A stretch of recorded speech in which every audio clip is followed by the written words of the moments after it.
Hi all, good afternoon. எல்லோரும் நல்லா இருக்கீங்கன்னு நினைக்கிறேன். ரொம்ப சந்தோஷமாக இருக்குது. ஏன்னா இது என்னோடய ஃபஸ்ட்டு லாங் வீடியோ.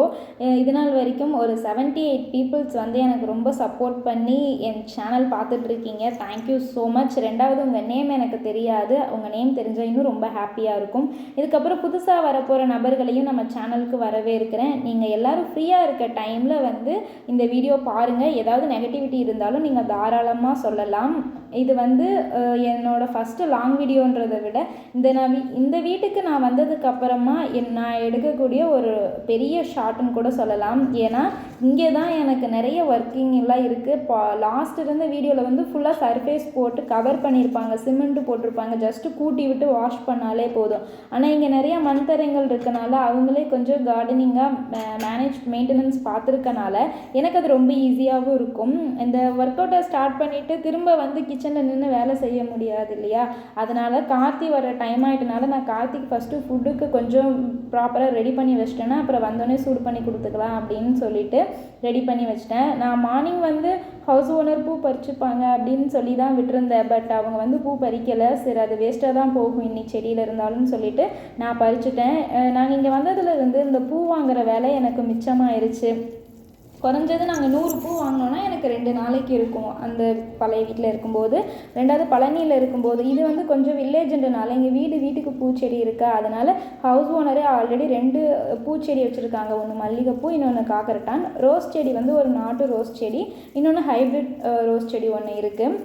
நான் ஃப்ரீயாக இருக்க டைமில் மட்டும் அதை மெயின்டெனன்ஸ் பார்த்தா போதும் அப்படின்னு சொல்லி சொன்னாங்க எனக்கு. ஆனால் என்னென்னு தெரில, இந்த மாதிரி பூச்செடி இந்த மாதிரி செடிங்கள்லாம் வைக்கிறது ரொம்ப பிடிக்கிறதுனால அதிக நேரம் நான் ஸ்பெண்ட் பண்ணணும் அப்படின்னு நான் நினப்பேன். அதனால் சரி, இன்றைக்கி கொஞ்சம் புல்லெல்லாம் அதிகமாக வளர்ந்துட்ட மாதிரி இருந்துச்சு. அந்த களைச்செடிகள்லாம் இருந்துச்சுன்னா மண்ணோட சத்து பூரா அந்த களைச்செடிகளுக்கும் போகும். நல்ல செடிகளுக்கு வந்து அதோட சத்து போகாதில்ல.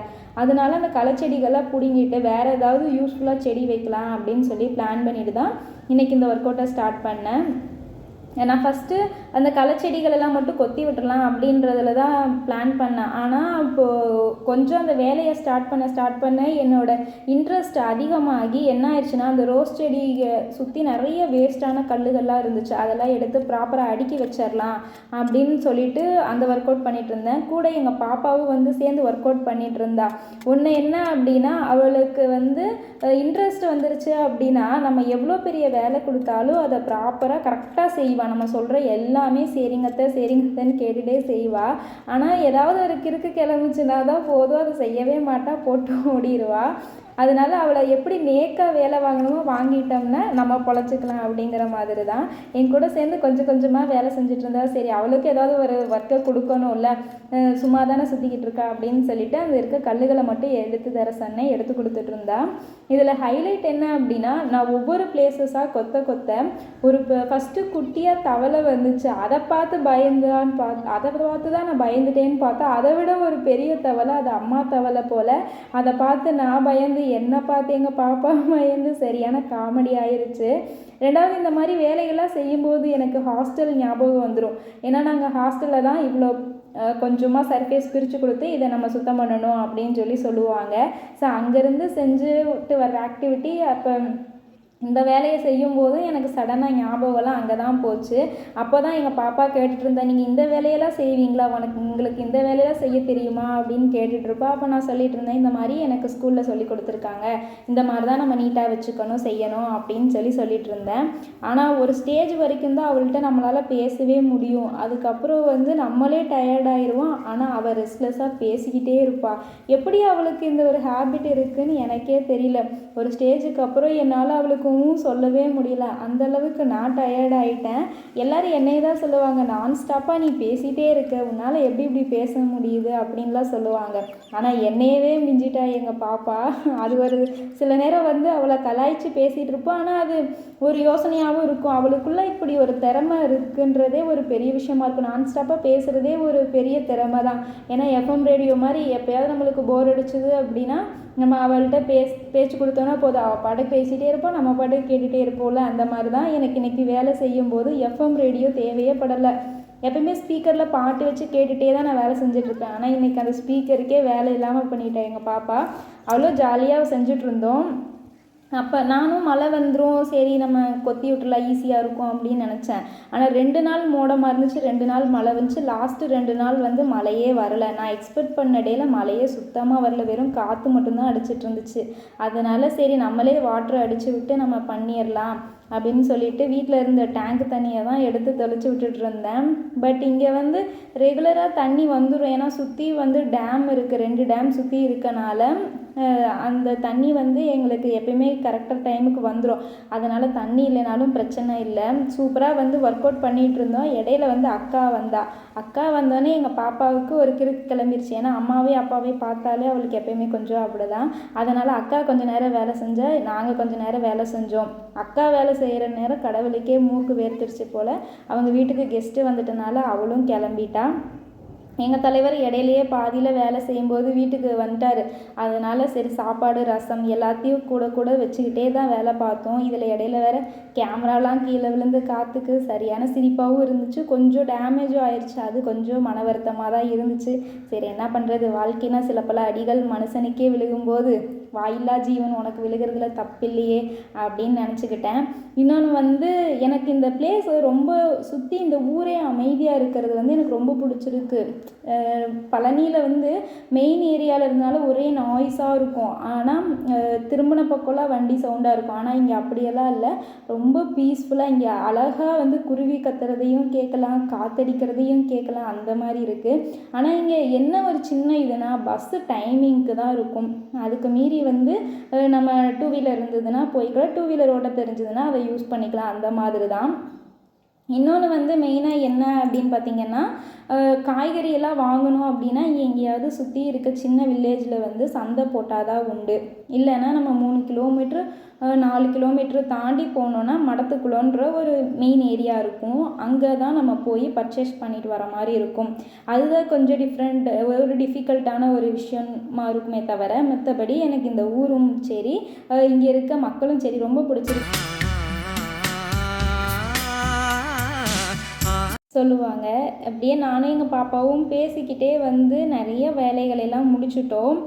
ஏன்னா இது நான் வந்து வந்தப்போ பிடிச்சி நம்ம இங்கே ஏதாவது வைக்கணும், செடி வைக்கணும். ஏன்னா இவ்வளோ பிளேஸ் வந்து எம்டியாக இருந்ததுன்னா ஒன்று தேவையில்லாத களைச்செடிகள் நிறையா வளர்ந்தாலும் அது ரிஸ்க்கு தான். ஏன்னா இங்கே பூச்சிங்கள் வந்தாலும் தெரியாது. சுற்றியும் வந்து தோட்டங்கள் இருக்குது. 2வது எங்கள் வீட்டுக்கிட்டேயே வந்து ஒரு தென்னந்தோப்பு இருக்கிறதுனால தான் அதிகமாக எங்களுக்கு குளிரவும் செய்யும். அப்போ பூச்சிகள் வந்து சீக்கிரமாக வந்துடும். அப்போ இந்த மாதிரி ஏதாவது செடிகள் இருந்தது அப்படின்னா கூட நமக்கு ஈஸியாக க்ளீன் பண்ணுறதுக்கு ரொம்ப சப்போர்ட்டிவாக இருக்கும். அதனால் ஃபஸ்ட்டு நம்ம ஒரு டைம் தான் நமக்கு இவ்வளோ ஹெவியான ஒர்க்கு அப்படின்னு சொல்லிட்டு நாங்கள் பாட்டுக்கு செய்ய ஆரம்பிச்சிட்டோம்.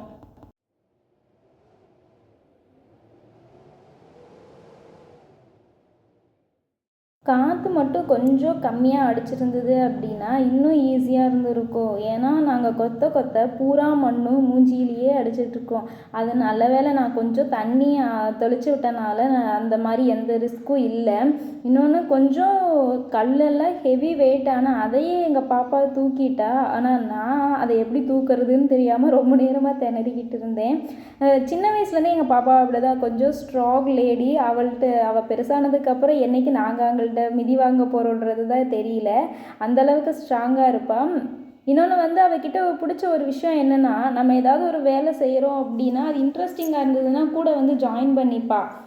நான்லாம் வந்து சின்ன வயசாக இருக்கும்போது எனக்கு இன்ட்ரெஸ்ட் இருந்தால் தான் போவேன். அது எப்படி இருந்தாலும் என்ன ஈஸியான வேலையாக இருந்தாலும் நான் போக மாட்டேன். அதனால் அவள் அப்படி கிடையாது, எப்படி வேலையாக இருந்தாலும் சரி, ஆனால் செய்ய ஸ்டார்ட் பண்ணிட்டோம் அப்படின்னா ஓடி வந்துடுவாள். 2வது பூச்செடிங்களுக்கெலாம் வந்து தண்ணி விட்டு 2 நாள் ஆயிடுச்சுன்னா மழை வந்தால் சரியாக போயிடும் நான் நினச்சேன். மழை வந்த மாதிரியே தெரில, லைட்டாக மூடமாக தான் இருந்துச்சு. அதனால் பூச்செடிங்களுக்கும் சேர கொஞ்சம் தண்ணி தெளித்து விட்டுட்டேன். இங்கே வந்து மிளகாய் செடி வச்சுருக்காங்க, அண்டு அது என்ன புதினா செடி வச்சுருக்காங்க. இடையில வந்து நிறைய வாய்ஸ் மிஸ் ஆகுது, ரோலிங்காக ஆகுது. அப்புறம் பப்பாளி வச்சுருக்காங்க, துளசி வச்சுருக்காங்க. இங்கே தான் நான் வந்து பெரிய தவக்கல்லை வேறு பார்த்து பயந்த பிளேஸ் இது தான். இங்கே கல்லுங்களாக வச்சுருக்கனால கல்லுக்கு இடையிலையும் வந்து தவளை இருக்குது. அதனால் சரி அதோட பிளேஸை நம்ம டிஸ்டர்ப் பண்ண வேண்டாம். எங்கள் பாப்பா வேறு சொன்ன, அத்தை அதுதான் அதோட வீடு, விட்டுடலாம் அப்படின்னு சொல்லி சொன்னான். சரி அது பாட்டுக்கு இருந்துட்டு போகுது, நம்மளை டிஸ்டர்ப் பண்ணாத அப்படின்னு சொல்லி விட்டுட்டேன். இடையில இருந்த களை செடிகளை மட்டுமே பறித்து விட்டாச்சு. எக்ஸ்ட்ராவாக இருந்த செடிகள் வந்து நல்ல செடியா என்ன ஏது அப்படின்னு சொல்லி பார்த்துட்டு விட்டாச்சு. இதில் கோழி கொண்டை வேற வளர்ந்துட்டு இருக்குது.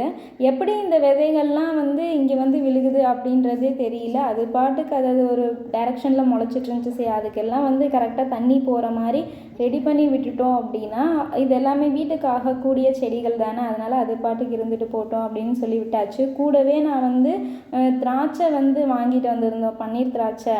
அங்கிள் வந்து வரும்போது ஒருத்தர் வாங்கிட்டு வந்திருந்தாரு. அதோட விதைகள்லாம் இருந்துச்சு. சரி போட்டு ட்ரை பண்ணி பார்க்கலாம் அப்படின்னு சொல்லி அதையும் போட்டு வச்சுருக்கேன். எக்ஸ்ட்ராவாக இந்த செடிங்களுக்கெல்லாம் வந்து கரெக்டாக தண்ணி போகிற மாதிரி கொத்தி விட்டுட்டு அங்கேயும் வந்து கொஞ்சம் கல்லுங்களையெல்லாம் அடுக்கி ரெடி பண்ணி வச்சுட்டு இருந்தேன். இவ்வளோ வேலைகள் இருந்து நான் எப்படி இவ்வளோ லேசினஸாக இருந்தேன் அப்படின்றது தான் எனக்கு தெரியவே இல்லை. ஆனால் ஆல்ரெடி நான் கொஞ்சம் தண்ணி விட்டுட்டனால செடிங்க குட்டி குட்டி நிறைய செடிகள் வந்து தெரியாத செடிங்க எல்லாமே முளைக்க ஆரம்பிச்சிருச்சு. அதனால் சரி பெருசானால் தானே தெரியும், குட்டியாக இருக்கும்போது அது என்ன செடின்னு கூட நமக்கு தெரியாதுல்ல. அதனால தான் இடையில வேறு கெஸ்ட்டு வேறு வந்துட்டாங்க அக்கா வீட்டுக்கு. சரி ஆப்போசிட்டில் தான் வந்து பெரியம்மா அவங்க வீடு, கார்த்தி அவங்களுக்கு ரிலேட்டிவு, எனக்கும் வந்து அத்தை பொண்ணை கொடுத்துருக்கனால அவங்க ரிலேட்டிவு. அதுவும் இல்லாமல் அவர் வந்து அண்ணாவோட ஆஃபீஸில் ஒர்க் பண்ணுற ஸ்டாஃபும் கூட, ஹையர் ஸ்டாஃப். அதனால் அவர் வரவும் சரி ஒர்க் அவுட்லாம் சீக்கிரம் முடிச்சிடலாம், ஏன்னா அவங்கள்ட்ட போய் கேட்கணும்ல, வீட்டுக்கு இன்வைட் பண்ணணும். அதனால் சரி சீக்கிரமாக செஞ்ச வரைக்கும் போதும் அப்படின்னு சொல்லிட்டு வேகமாக வேலை செஞ்சுட்டு இருந்தேன். அவர் வரவும் வந்து பாப்பா ஓடிட்டா. ஏன்னா அந்த அங்கிள் வந்து பாப்பாவுக்கு ரொம்ப ஃபேவரட். பாப்பா கூட நல்லா ஜாலியாக பேசவும் செய்வாங்க, விளையாடவும் செய்வாங்க. அதனால வந்தவங்க 2 பேருமே கடைசியில் என்னையை விட்டுட்டு ஓடிட்டாங்க. நான் மட்டும் வந்து ஃபுல்லாக ஒர்க் அவுட் பண்ணிகிட்டு இருந்தேன். எத்தனை மணிக்கு ஸ்டார்ட் பண்ண ஒர்க்குனா இது வந்து 1 மணிக்கு என்னமோ ஸ்டார்ட் பண்ண ஒர்க்கு கிட்டத்தட்ட 4-5 மணி ஆகிடுச்சு. ஆஃப்டர்நூன் செஷன் சொல்லி ஃபுல்லாகவே ஈவினிங் வரைக்கும் டைம் இழுத்துருச்சு.